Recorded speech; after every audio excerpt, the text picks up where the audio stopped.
Thanks for the introduction, and I would like to thank the organizers for the invitation. So today I want to talk about K-theoretic localization theorem, and by this I mean the equivariant localization theorem. And this is really a project in progress. We don't know all the answers, but I still want to say what we know in the K-theoretic setting. So let me first start by setting the context for what these localization theorems really means. So first, I want to talk about the topological side and explain what concentration and localization theorems look like. So this theorem, which goes back to Segal, his thesis, says that, so I want to state a version which is not in the most general form, but would be good enough to motivate what we are going to do. So let T be a torus, say, and R torus. So it's basically just some S1 power R acting on a compact Hausdorff space.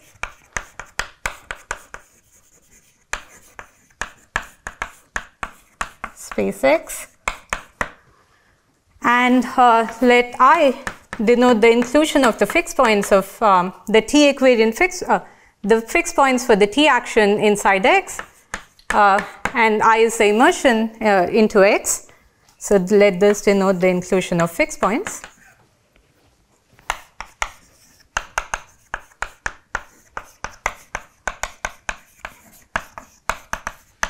Then what this theorem says is that you can look at the T equivariant K theory of X.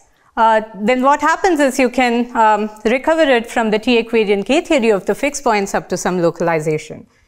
Then I upper star, which goes from the T equivariant K theory of X to Xt.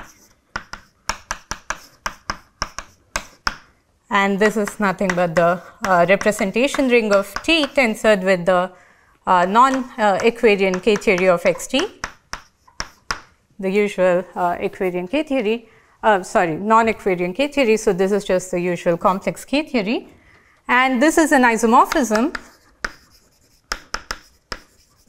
after localizing.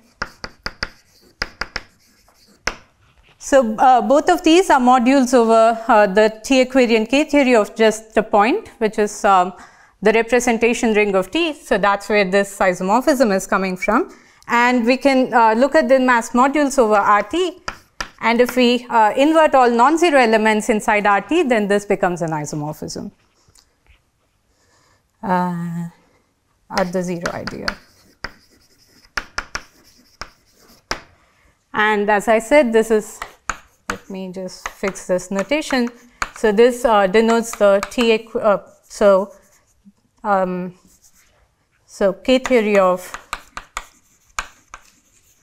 complex T bundles on X. Okay. And a related theorem which also exists for any equivariant cohomology theory is that such an isomorphism also holds for the usual equivariant cohomology. So let me state this just to tell you what the difference between the two is later on. So maybe let's call this theorem 1. And this says that that isomorphism also holds if you take the usual T equivariant cohomology, then this is also an isomorphism.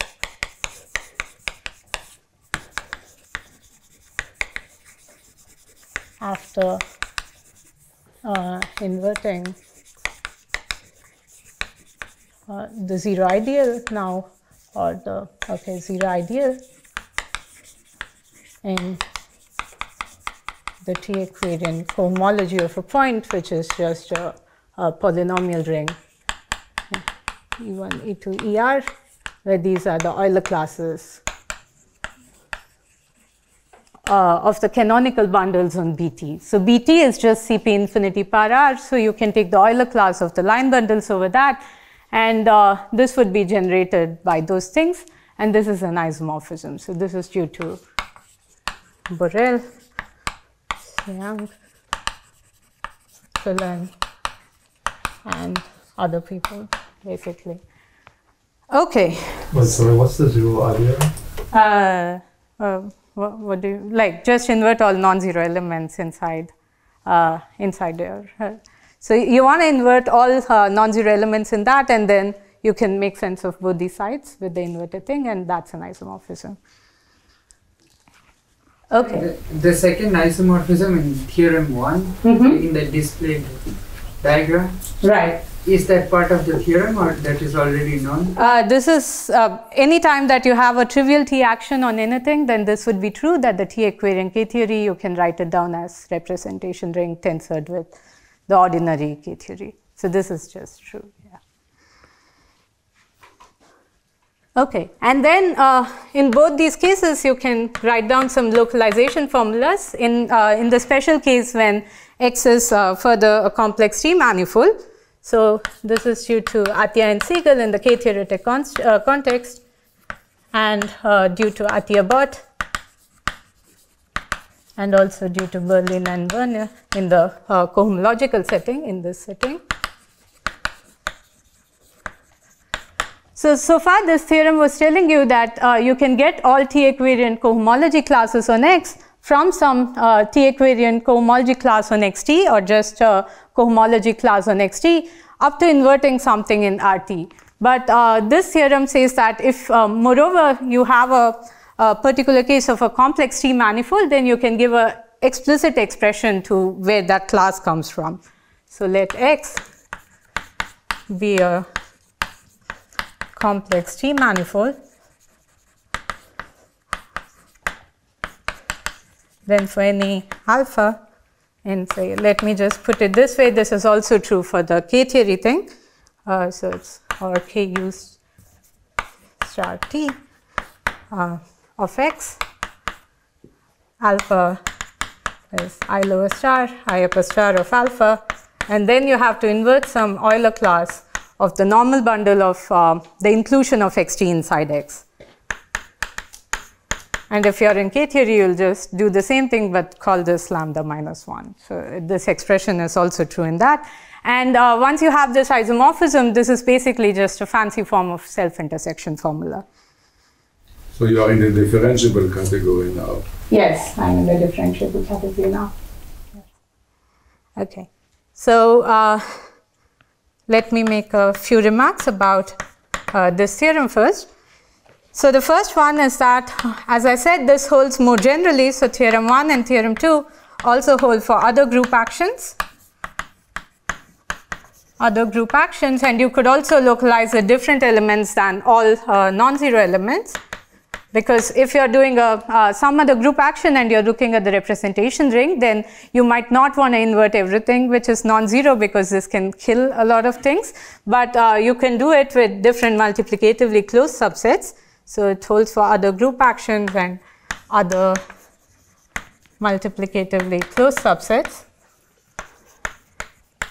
in Rg. But in that case, you have to replace these fixed points by something which almost behaves like fixed points for those set of things that you're inverting.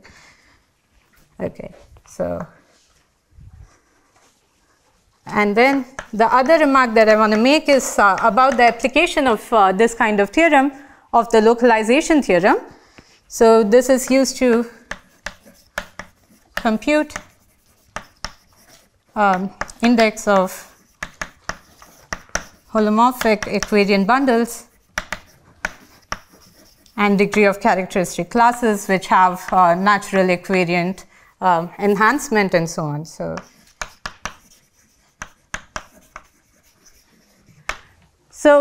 basically from this formula you see that if you want to calculate the degree of this class, you can either push forward alpha or you can push forward this class on Xt. And if Xt is a simple space to understand, for example, if it's a finite set of points, then this is easier to compute, and you can use this to compute this one. And this is how it is used, for example, for counting of curves and so on. So what you do is, instead of this x, you take some moduli stack of stable curves or things like this. And if it has a t action, then reduce the counting on the moduli stack or the intersection theory on that moduli stack to something on the fixed points substack. So why I want to say this is that we want this theorem when we go to algebraic geometry for not just schemes or smooth schemes, but we also want it in the singular or stacky setup such that it is more applicable. So we want singular, not too singular, I'll still be quasi-smooth, but yeah, singular or stacky spaces want for in the algebraic geometric setup.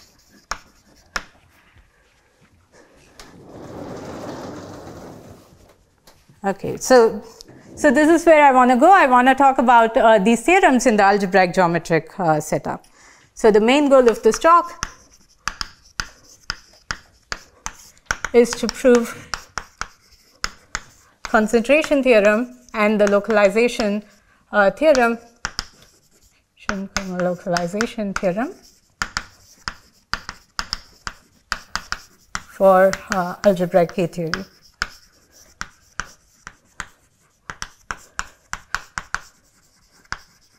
In the algebraic geometric setup. Okay.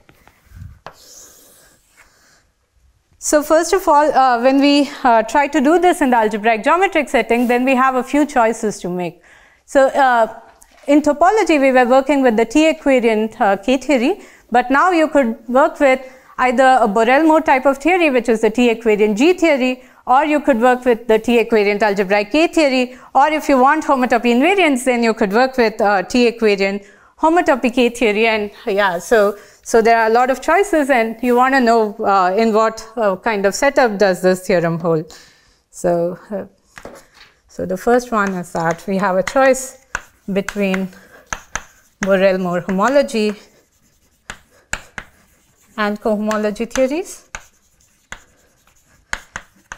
So this basically comes from the fact that you want to work with singular schemes, and then the smooth, they are not going to agree, so you can ask for which one do you want to work with. Theories for non-smooth. So the various choices that we have when we work with algebraic K theory is the first one is K theory, which I'll just denote by K, and then the homotopy K theory. So Weibel's homotopy K theory.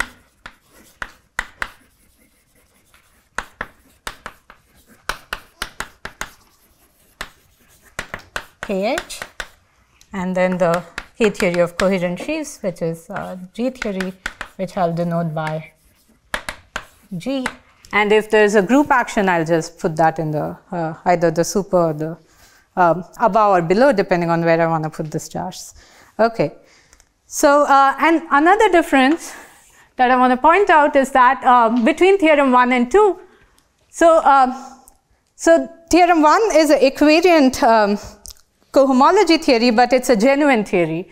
However, theorem 2 is for something which is Borel type, right? So the way the T-equivariant cohomology of a space with T action is defined is by doing the Borel construction on this, which is basically you take the space, you take its product with the principal, universal principal bundle, and then quotient out by the T action, and then define it as an ordinary cohomology of that. But however, this one is genuine, and this makes a difference when you try to generalize this in the algebraic geometric setting somehow. So I'll talk about this in some time. What is genuine? So it's genuine in the sense that it cannot be attained as the ordinary K theory or ordinary cohomology of some space, basically. Okay. Right, the T-equivariant vector bundles on X is not just the vector bundles on something coming from X itself, unless you're saying it's a stack X mod T, which is okay, but yeah. Okay, so another thing that I want to point out is how the proof goes in the Borel-Moore homology theories, which is quite sort of simple. And the basic idea is always the same when you want to prove this theorem for any Borel-Moore homology theory. So the proof for Borel-Moore homology theories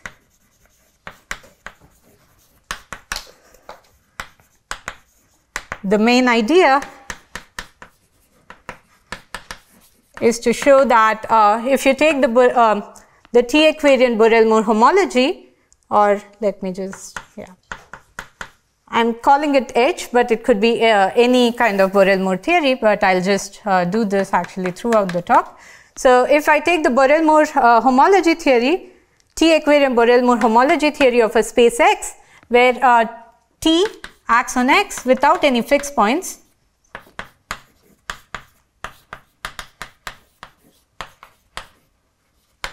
then this localization is 0 if T. So what you can show is whenever you have a space X and with a T action which has no fixed points, then its Borel-Moore homology just vanishes once you invert those Euler classes or all the non-zero elements. So then you just use some kind of a long exact sequence and say that once this vanishes, this means that you have an isomorphism between the Borel-Moore homology of the fixed point and X itself. So this is the basic idea for any of these results, and you want to show this vanishing. Okay, so when it comes to K-theory, I want to give two approaches to solving this problem. So the first one is a categorical one. So first approach is a categorical concentration.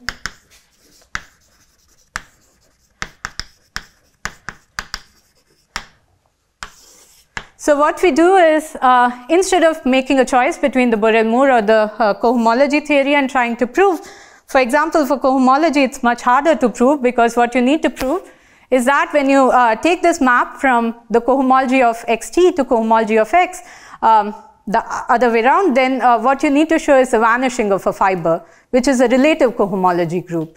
And this kind of vanishing is not going to help you to prove that. At least I don't know how to prove that. So what we do is we categorify the problem. We show that, in fact, the category of coefficients itself, when you localize, becomes equivalent for xt and x. And then from there, because you can get both Borel-Moore and cohomology theory as some mapping spaces inside those localized category, you can conclude that these kind of results hold for both Borel-Moore and homology and cohomology simultaneously. So this is what I want to explain first. So this is joint with Adeel Khan.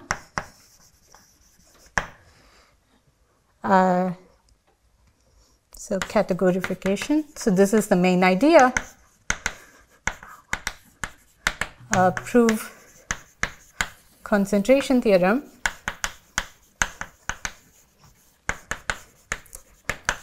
for a category D of sheaves or coefficients for your theories.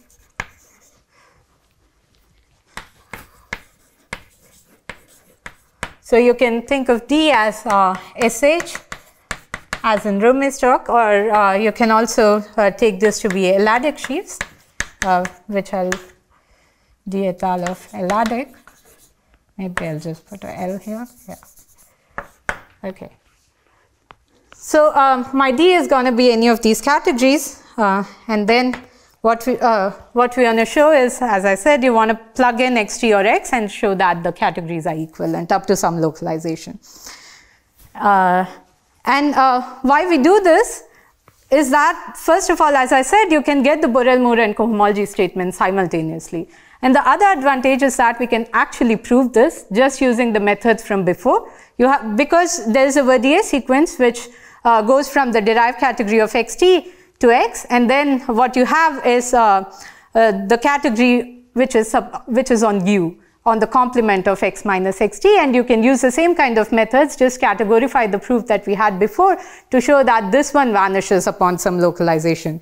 So this is the idea. So D is a sort of universal Borel-Moore homology theory, so the ideas that we had before for the proof should still work.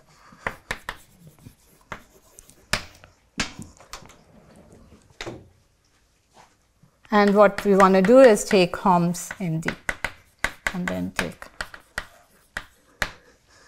Okay. Any questions so far? Okay, if not, let me explain what's the setup of that D. First of all, what we want to do is, so it's not enough to have D to be defined on the category of schemes, because you want to look at X mod T. You at least want an equivariant version of D to be able to talk about these Borel-Moore cohomology theories. So this is where I want my D to be defined. D should be stacks over some field K, so K is a field. To cat infinity be a six-functor formalism. We don't need the full formalism, but let me just assume this, because this is the cases which I'm going to give the examples in. So six-functor formalism on the infinity category of finite type algebraic stacks over K, derived algebraic stacks.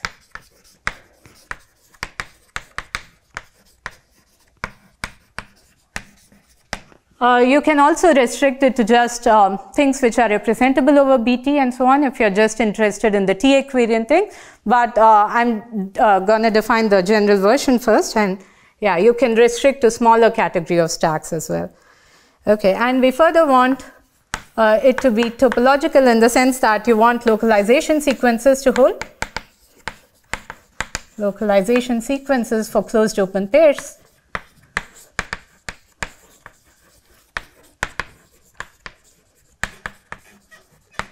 So basically, I want the following fiber sequence to hold: J lower sheaf, J upper star, unit to I lower star, I upper star, where I is some closed and J is the complementary open. So we want these kind of localization sequences, and let me also assume we have homotopy invariance, because yeah, we don't know any examples so far where you have six-functor formalism and don't have homotopy invariance, but this you really don't need in its full strength. But yeah, let me just put it there for now. And the third thing that I want to assume is that there is a theory of Chern classes. You want to stick to only things which are MGL modules in D. So theory of Chern classes or oriented.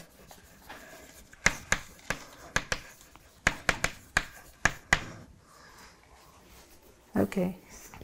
So once you have this setup, what we can prove is the following acyclicity, which is a categorical form of this theorem.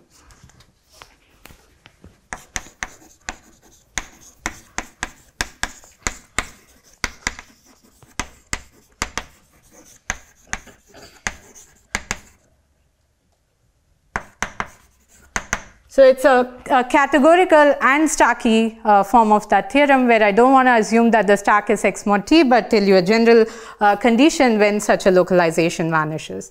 So let X be a derived algebraic stack of finite type over K. Let's also assume it has affine stabilizers.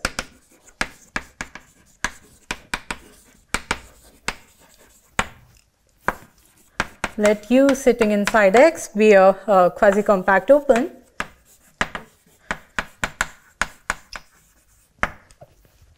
And let sigma be a set of line bundles over X. So sigma sits inside pic of X such that, so you want your set sigma to be such that you have for each point in the complement, each point in this open set, there should exist a line bundle which vanishes on that point when you pull it back.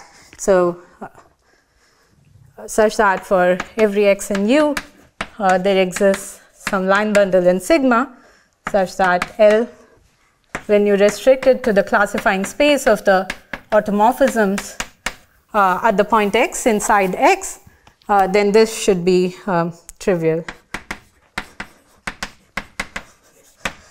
then what you can show is that d of u sigma inverted is contractible, is equivalent to 0. Is this statement okay? What do you mean by inverting sigma? Sorry? What do you mean by inverting sigma? Ah, right. Yes. Thank you. Yeah, thanks for the question, because I should have said this.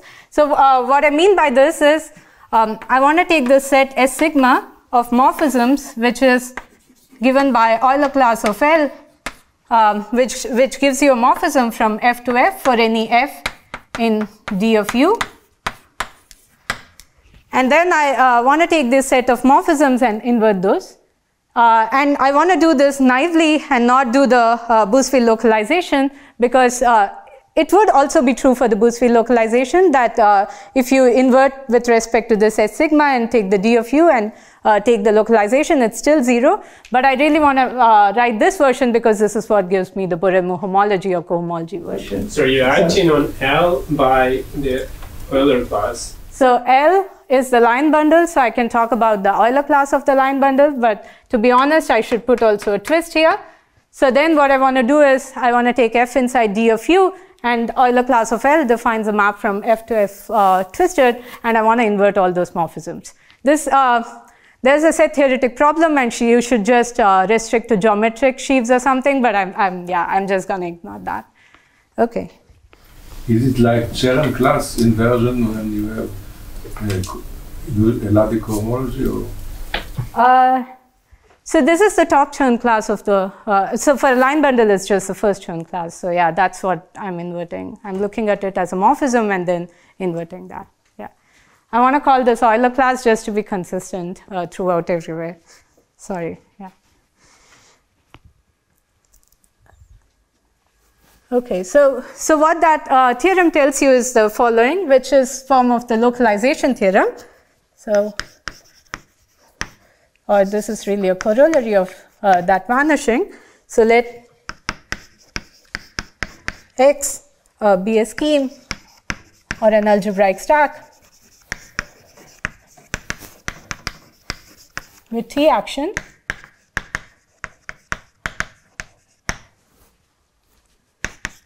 Then the first part is that if you take the T-equivariant the T-equivariant category with T-equivariant sheaves, so if you are in elatic sheaves, you should look at T-equivariant elatic sheaves, and then take for xt, and there's a lower star which goes to the category for x, and this induces an equivalence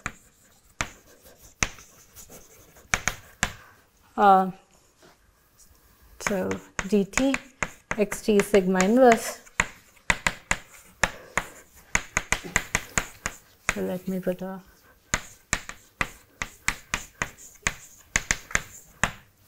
here sigma is just the Euler class of the canonical line bundles over Bt. So I want to take those morphisms with given on various sheaves by those line bundles and then invert those, and this would be an equivalence just from the Verdier sequence where u is now x minus xt, you apply it to that, and what you get is this equivalent.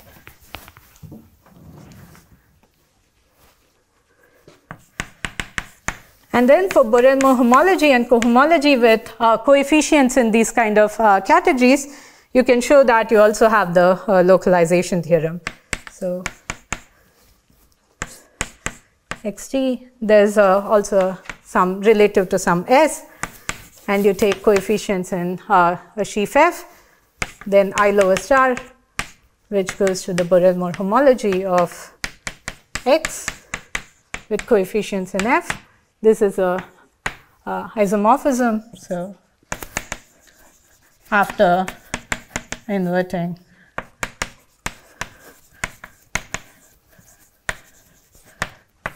x star t point minus 0.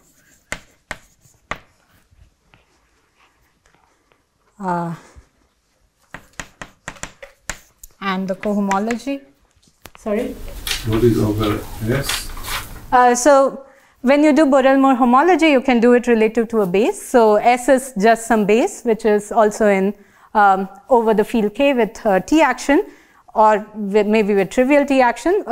So anyway, you can define such a relative Borel homology group. And my F is in D of dt of S. So this Borel mode is relative to this D theorem that you fix. Sorry? So D is something that you call a universal. So D is just some six-functor formalism on the category of algebraic stacks. So you can think of L-adic sheaves.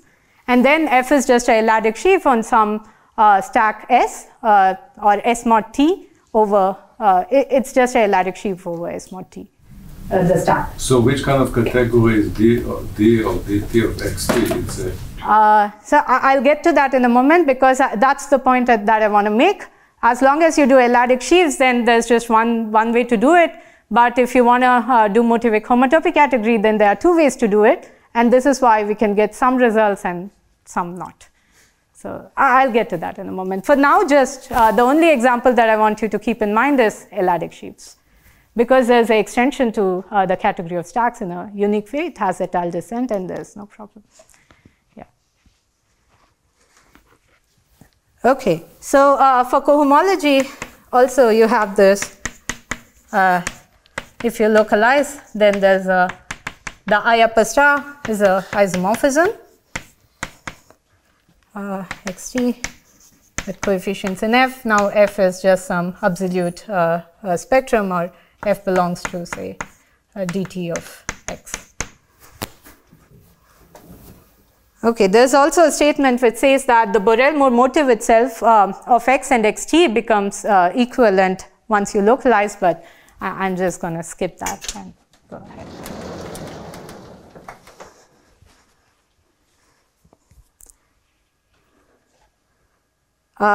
Okay, so first let me address a question what D can be. Or maybe let me make one more theorem before that. So once you have this kind of an equivalence, you also have the localization theorem. Not directly, you have to categorify all the constructions of the Euler class and the equivariant Gisin pullback and so on. And once you do that, you can also write down a categorical version of that. And as a corollary, we can get a form of that theorem 3 that we had for both Borel homology and cohomology. So we can categorify the Atiyah-Bott localization theorem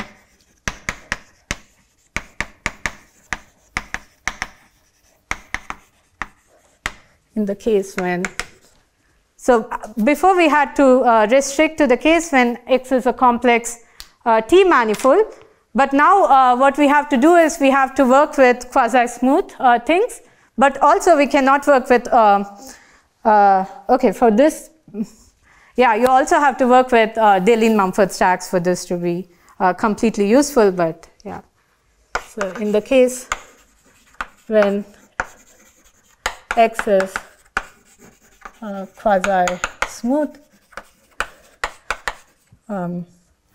Deligne-Mumford stack, let me just put there, but you can work with a slightly lesser condition, but let me just assume the stack is Deligne-Mumford. So it's a derived Deligne-Mumford stack, which is also quasi-smooth. And what else do I want to assume? So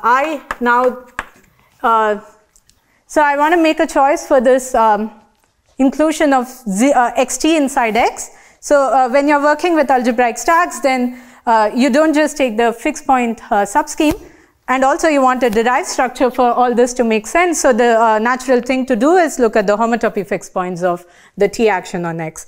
So let I from be the immersion from x(t) to x. So this would again be a closed immersion.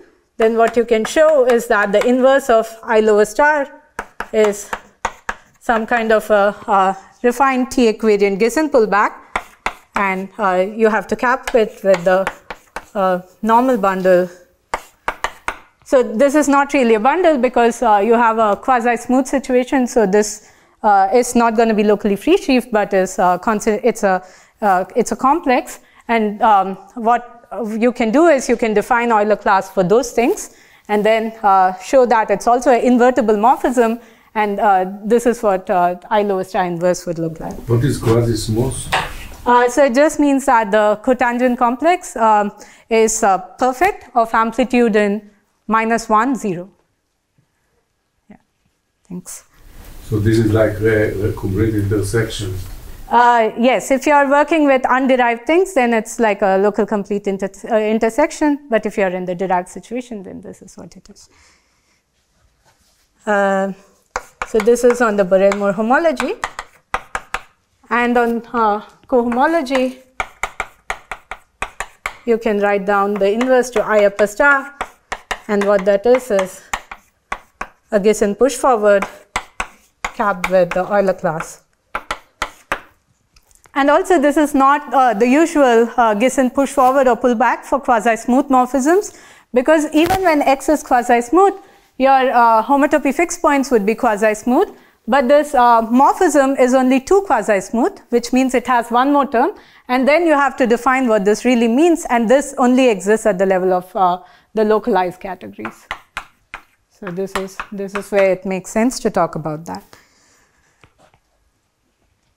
Okay. So what does this tell us about K-theory?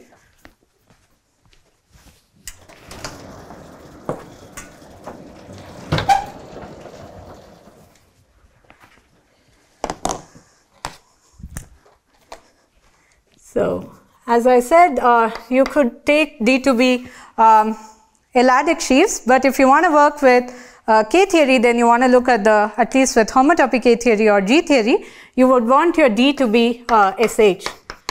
But then if I want to extend it to algebraic stacks, there are 2 possible extensions. So construction of SH for stacks. And this is a old joint work with Adeel Khan. So there are 2 extensions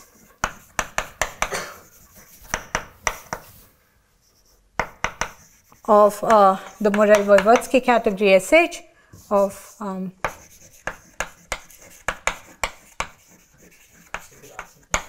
yes, sure.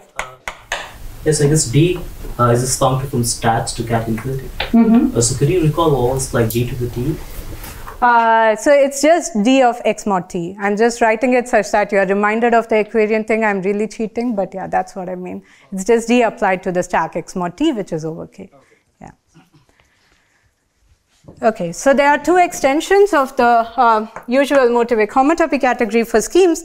So the first one, which I'll denote by SH Borel, is if you think of SH as a category of coefficients for Borel-Moore homology and cohomology theories, as Rome said, then SH Borel is the coefficient category for Borel type equivariant theories.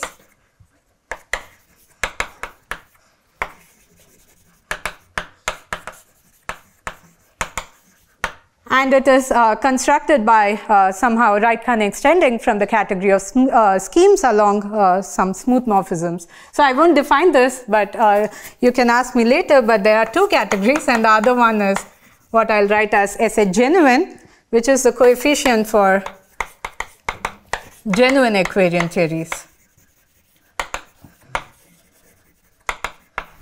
So what's SH? Sorry? I was just wondering what's like the definition of. So this is this one, you know, and this one is just a decoration when you define it for stacks, because there are 2 constructions. Thank you. Okay.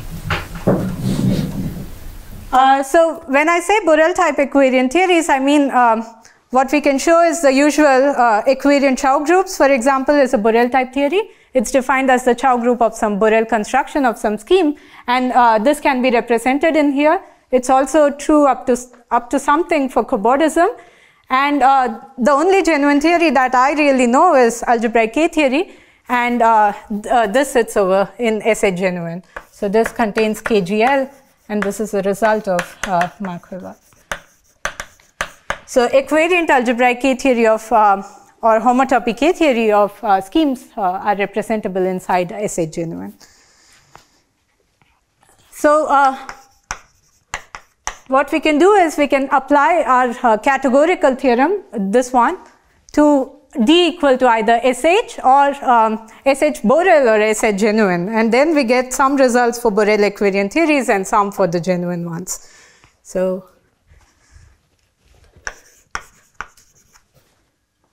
or the corollary applied to SH Borel. You also have to restrict to MGL modules in here because you wanted the theory of Chern classes. So when you restrict to this, it proves Atiyah-Bott localization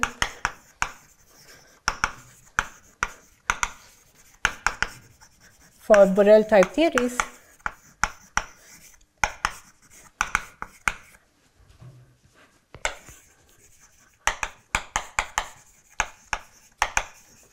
So you get the Atiyah-Bott localization theorem for Chow homology or Chow cohomology. So CH star, and also for algebraic cobordism if you define it the right way. So or define it in one way at least. So I don't know what to write there, but let me just say cobordism.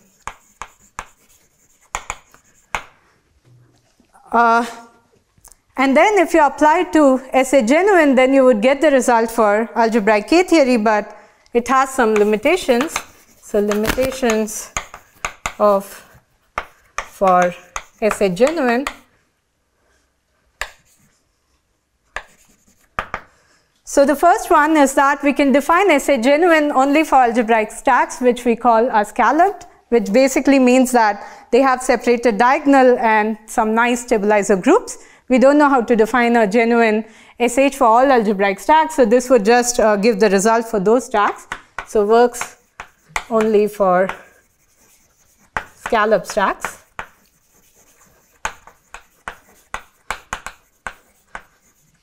Which basically means separated diagonal plus nice stabilizers. You construct this as H genuine by using some equivariant side? So what you have to do is you have to really take this Marx category, SHG for affine schemes, and then write can extend from just those for these stacks, because these Nisnavish locally basically look like that. So that's yeah. And it has all the 6 functor formalism, so we can apply our theorem to this. Okay. And the other problem is that, so although I want to know that know this result for algebraic K-theory, I only know that KH is representable in the category, but I really don't know anything about G-theory. So don't know G-theory is representable in SA genuine. So we'll need a analog of Fangju's result for stacks now to conclude something about G-theory in this context. So this is Fangju-Jin's theorem for schemes. So we'll need an extension of this to algebraic stacks. So the upshot is what we know so far from this for K-theory is just Atiyah-Bott localization for KH. So we only know it for homotopy K-theory, and that too for scallop stacks. So although we have a complete answer in the Borel type version, we don't know too much about the genuine theories from this categorical approach.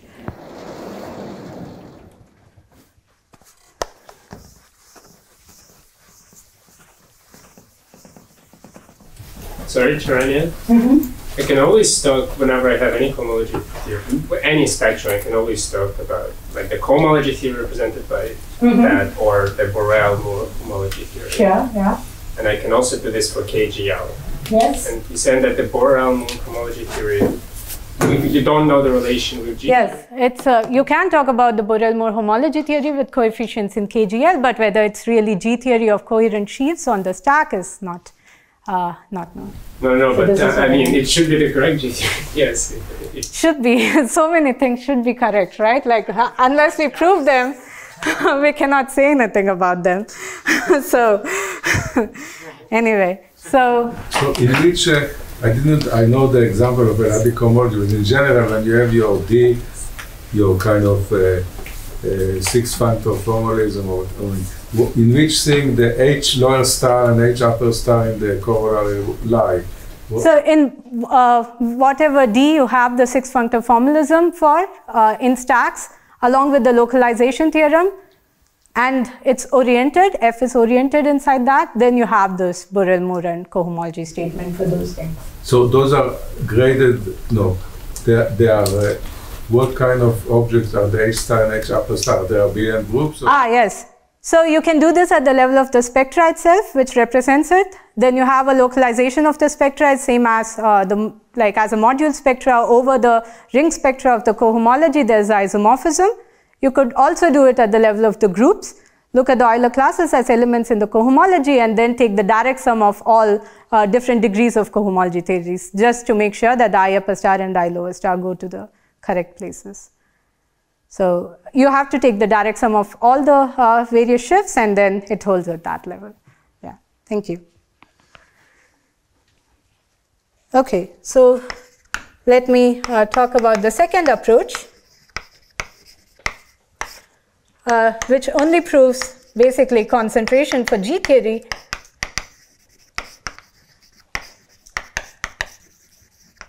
And the idea is what I already explained, you show some vanishing, and it just works in this setup.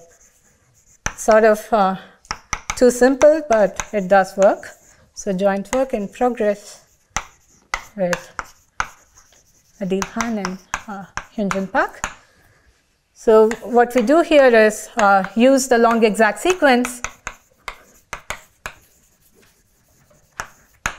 which you have in G theory, along with the geometric input is Thomason's slice theorem.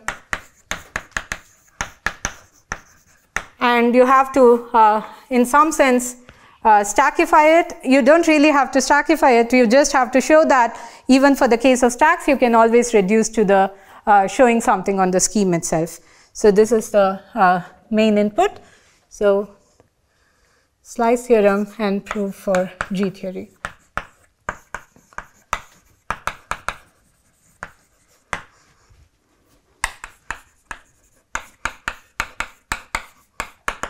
So let I be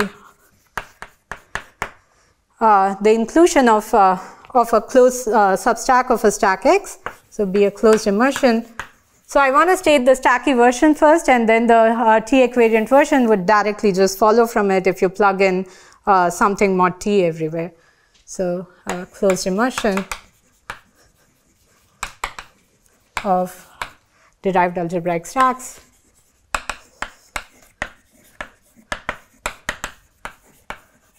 with affine stabilizers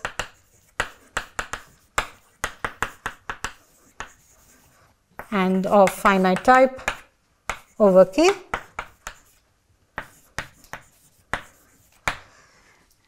And now you take a class of, you want to take a subset of K-theory classes instead of line bundles. So let sigma.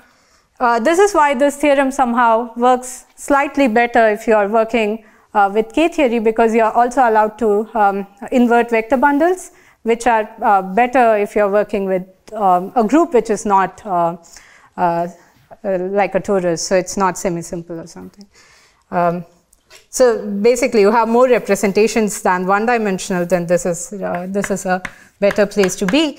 So let this be a subset such that for every non-empty open, or for every, let's just take for every point in X minus Z, there exists for every point X in X minus Z, there exists some K-theory class inside sigma. There exists, or let me just write this as K naught of, if you take the automorphism at X, and take the K naught of that and invert your sigma. So K naught of the classifying space of the automorphism at the point x inside x is a module over the K naught of x itself. So you can invert sigma in here, and that makes sense. And then we want this to vanish. Then what you can show is that the G theory of Z sigma inverted is isomorphic to the G theory of x with sigma inverted. So this is an isomorphism. And the proof is also similar to, basically the basic ideas are already there in our joint paper. And then, this is an old paper where we worked out the Borel-Moore homology case for Borel type theories, but the proof just works.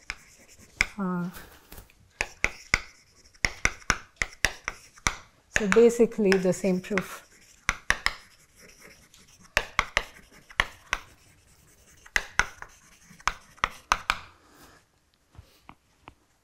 Okay. And as a corollary, as I already mentioned, you get concentration theorem for T-equivariant G theory. So for T-equivariant G theory. So if you have a stack with T action, then you can just take x mod T and do the same, basically apply this theorem to that, and you'll get a concentration theorem. So this was already proved for schemes with T action or even general group actions. This was proved by Thomason, which is where he used his slice theorem to prove this, and you can basically also prove the stack case the same way. And you can also get concentration theorem for any group scheme action.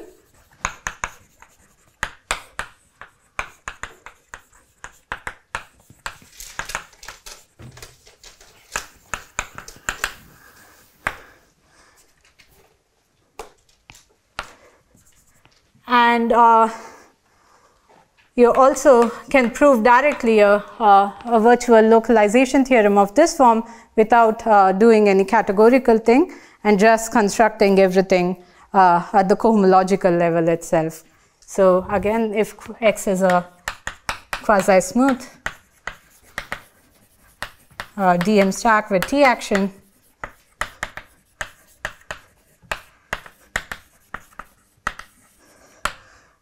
then if you take the inclusion of the homotopy fixed points for the T action, but you have to reparameterize the torus a bit. So this was true here also. Otherwise, you don't contain all the fixed points. So you have to change the torus by some finite group kind of a thing. So T prime surjects onto T with a kernel, which is a finite group. Then for this I, T invariant, then for a reparameterization, which this morphism we show is T invariant. So this requires some work, but not too much work. It just follows from definition, basically. So you show that this map is T invariant and contains all, and if this contains all fixed points, there's always such a reparameterization, and you can work with that. Then what you can show is basically the localization theorem, which says that the class of the structure sheaf on X is just the push forward of the class of the structure sheaf on the homotopy fixed point intersected with lambda minus 1 of the virtual normal bundle of homotopy fixed point over X inverted. And this holds in GT star X localized.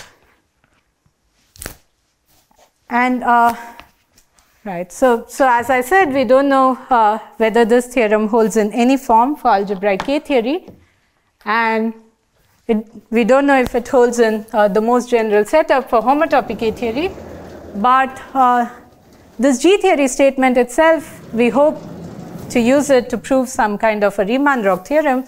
So let me just tell you how it works in the most simple case, and we hope that using some techniques from this, we could prove Riemann-Roch theorem for Deligne-Mumford stacks in general. But yeah, that's what I've thought for 3 years now, so may not be true. But anyway, let me just end with that. So how does Riemann-Roch theorem for quotient Deligne-Mumford stacks for quotient Deligne-Mumford stacks over C, if you over complex numbers, this is a theorem due to Edidin and Graham, and also due to Vistoli and Vesusi.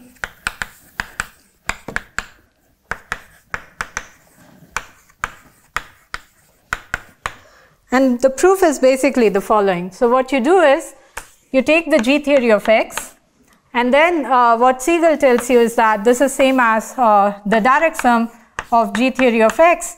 So X is some Y mod G, where G acts on Y properly, that's why it's a Deligne-Mumford stack. Then you can decompose this as G theory localized at some maximal ideals, which correspond to some vanishing of characters over some semi-simple elements. And once you have this kind of a decomposition, you use the sort of Atiyah-Bott localization theorem now applied to diagonalizable group schemes, which is the group generated by the element that you took, which corresponds to this psi. And this would be isomorphic to, so this is Atiyah-Bott localization, telling you that this is G theory of XH, YH mod G for various H and localized. But you can twist all these maximal ideals to look like the augmentation ideal, and then what you're looking at is the G theory of the inertia stack. So up to some twist, this is the G theory of the inertia stack of X localized at the augmentation ideal. And this is supposed to be like the étal G theory, and then it should coincide with the Chow group of the inertia stack as well. So this isomorphism is more or less known. So known. And somehow the key ingredient is just to prove this Atiyah-Bott localization and this kind of a decomposition. So putting this together, this is supposed to be the Riemann-Roch isomorphism. And we hope that somehow, if you know this for Deligne-Mumford stacks, you should be able to recover this kind of an isomorphism. You just need to construct the map, and then you can work locally on the moduli space or something and reduce it to that situation. So that's what is the direct sum over? So the direct sum over here is these maximal ideals, which correspond to the vanishing of some characters on semi-simple elements inside your group G. So H is a semi-simple element. This is what the H is. So psi corresponds to H. So M psi corresponds to H. Yeah. So two elements in the group. And there are finitely many which are important in a given situation. Yes, exactly. Because you're in a Deligne-Mumford situation, and this direct sum actually, there are, like, given a point, there are only finitely many which are important, and this is really a direct sum. You can show this kind of decomposition. I don't fully understand this equivalence, which is supposed to come from topology and is due to Segal, but it can, like, that's why they work over the complex number and basically just use Segal's theorem itself. Okay, I'd like to stop here. Yeah, thanks.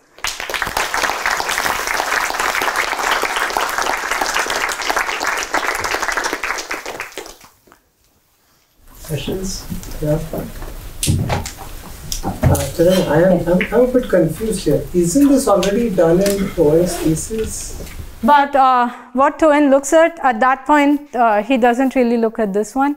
So there's some ambiguity. He doesn't do like Chow group of a stack, right? Because Chow group of a stack was not available to him at that point. So you could show that whatever he shows the equivalence with is exactly either Kresh's Chow group or the motivic cohomology group or something like this, but this is not known in the form that I'm stating. It is Towen's theorem if you believe that that's what should hold, which we do believe, yeah. Morally it should be true. Stack of cyclic. Yes, do you know how to show it's the same as Chow group? Because I don't. If I could show that, then I would agree that this is. If you add all roots of finity, then yes. Then it is same as the Chow group. I don't even know how to prove that. So maybe, yeah, I can ask you later. Okay, probably, yeah. But it cannot be, right? Because Chow group of stacks was not defined. Like, you want to do Q mu infinity or something. Okay, okay, fair enough, yeah. So in the end, you expect this result to only work over GM stacks? Yes. Not for arbitrary stack with nice to play. Yeah, I don't think so because there are some problems with that. Yeah, we only expect it for, in this form only for the Riemann-First stacks at least. Yeah. So, do you have some control on what this sigma is? Can it be basically the whole Picard group of the torus, of BT? Yes. Yes, that's an excellent question because in topology, the thing is, probably you're asking this because you only need to invert like few things. You don't need to invert the whole thing. All that, you just need to, yeah. So if you have a T action on a quasi-compact space, then what you can show is there are only finitely many stabilizers which appear at those points. This is also true for algebraic stacks. We proved this. And then what you need to invert is not the whole sigma, but only those which correspond to those stabilizers. So it's enough to invert things which basically kill those stabilizers. That is enough. You don't need to invert the whole thing. And this theorem would also hold in that generality. But yeah. No, it is not only for nice action on nice compact spaces. Otherwise, you could have a pathological action where there are infinitely many. Sure, yeah. But for algebraic stacks, as long as you assume quasi-compact, I think you can show that. It's finitely many things. For schemes, this was already proved by Adeel and Graham. If you have a quasi-compact scheme, and if you have a T action, then they're only finite. You mean over a field? Over a field, yes. Yeah, if you allow bad non-Noetherian base scheme, yes, then sure, yes. I want to stick to only over a finite type over a field for all these things. So yeah, in that case, it's true, yes. I have an unrelated question. Do you know how to define MGL in this genuine setting? We know how to define an MGL in this genuine setting, but would you agree if that's the MGL? I don't know. But what we can do is you can take all P from U to X, say smooth morphisms, which are also representable, and then do P over sharp of 1, and you twist it by all alphas, where alpha is, as usual, the K virtual rank 0 K-theory class on U. So you just do this. And then take the limit of all of this. Yeah. Over everything, all such smooth representable morphisms, similar to the Bachmann-Heuer construction, basically. But you don't know whether this thing works. We don't know anything about it, so we know nothing about it. Yeah. So can you say some words about the definition of this SH or SH gen? Sure, yeah. So let me give a quick definition. So this SH Bohr is just defined to be the right Kahn extension of SH, where you take, so basically what you want to do is limit over T mapping to X. So I want to define SH for L of X, where X is a quasi-compact, quasi-separated algebraic stack. So you take T mapping to X, where T is a scheme, and this map is smooth, and you do SH of T, and take the limit over all those things. So it's just right Kahn extended from the category of schemes. And SH genuine, so now my X is a scalloped derived algebraic stack, not any stack. So then it's defined to be the right-hand extension from SH of X mod G, where X is affine scheme, and G is a nice group scheme acting on X. G acts on X, G nice group scheme.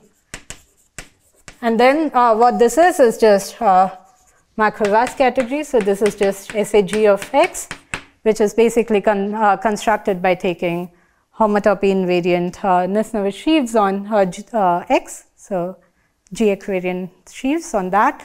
That's the unstable category, and then you have to invert the Thom spectrum with respect to all equivariant bundles, G equivariant bundles on X. So, sorry, if the stack is this nice quotient stack, do these categories agree in this particular situation?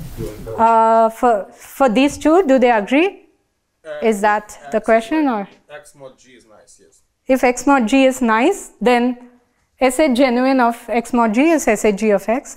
That's the Kahn extension, but these two don't agree at all. Okay. They only agree for schemes. Okay. So otherwise, there's a functor which goes in one direction. It has adjoint, but it should probably look like some completion or something. I don't know.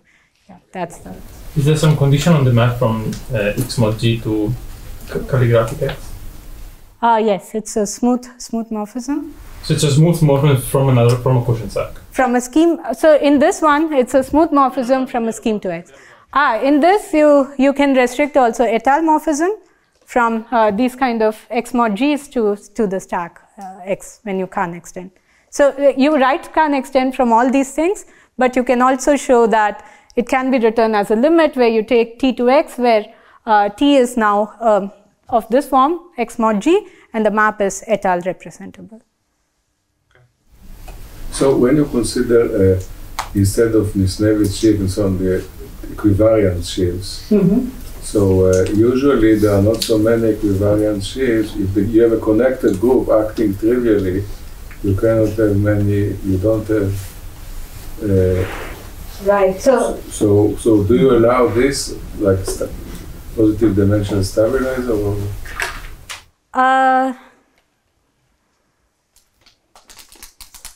So we are only allowing representable morphisms. In that sense, on stabilizers, it's going to be injective. So if basically the extra stabilizers have to be, like there are no extra stabilizers when you go to the map. So maybe I don't understand. You want to define an analog of the motivic, of this Morev-Vodsky or for X mod G. So you instead of considering the category of smooth schemes, you consider smooth equivariance. You do everything in the equivariant context. Yes. Right. So yeah. So I wonder just about the fact that if you consider okay, maybe it works. So I'm not. Okay, maybe it's too technical to the point that you don't have many. You cannot. If the action is trivial, right, yeah. Let us say, and the group is positive dimensional, so you don't have equivariant sheaves. Right, yeah. So, except for trivial action. Yes, that's true, yes. But you allow things smooth over it which are not, for which the action is not, I don't know exactly. Maybe I can ask you later. I'm not sure like how this works. Yeah. Can you do Hermitian K-theory in the genuine setting? Yes, you can do an Hermitian K-theory in the genuine setting. I don't know what it is, but yeah, you can define it the same way as the construction goes for schemes. Basically. And your first theorem, when you had oriented, can you let it be SL oriented? Yes, we can let it be SL oriented, but then what I've learned is it gives you nothing because if you invert on the Euler class of line bundles and those are going to be 0, then you're saying that there's isomorphism once you invert like 0 with 0. So you have to work with more refined kind of group actions. So SL oriented but not T action, maybe that's the right thing to look at, because for T action there's nothing interesting that you would get, right, for SL oriented theories. Okay, if it's eta inverted, maybe. Yeah, okay. I can ask you later. Yeah. Yeah. Sorry. Okay. page. Any further questions? Wait, let's try that again.